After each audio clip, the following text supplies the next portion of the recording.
हड्डी थी ना,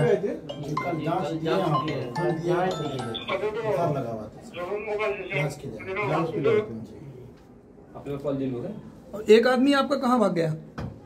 4 दिन थे, 4 जन होते। एक आदमी कहाँ गया? गर्दी कमी करा जरा।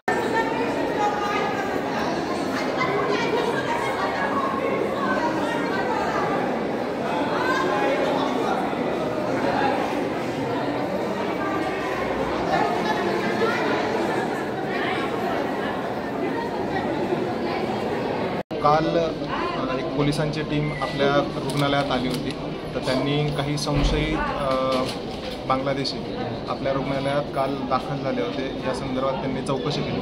त्यानंतर CCTV फुटेज त्यावरून त्यांना असं कळलं की हॉस्पिटलच्या आवारात ते बराच वेळ फिरत होते।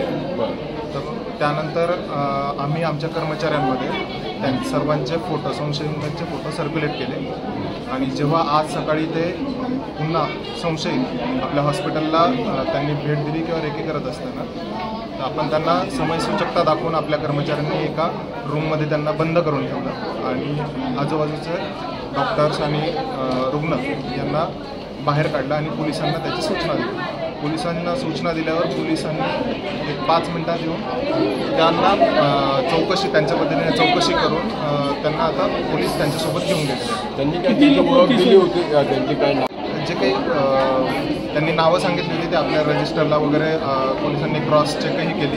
त्यानंतर पोलिसांनी त्यांच्यासोबतचे जे काही ओळखपत्र होते त्याचं क्रॉस व्हेरिफिकेशन केलं आणि नंतर पुढील कार्यवाही पोलीस करणार। किती आम्हाला जसं सांगितलं की 3 संशयित फिरत होते, त्या संदर्भात आज रुग्णालयात आपण बहुतेक ती तिघही सोबतच होती, त्यांना पोलीस त्यांच्यासोबत घेऊन गेलेले आहेत। ABP माझा, उघडा डोळे बघा नीट।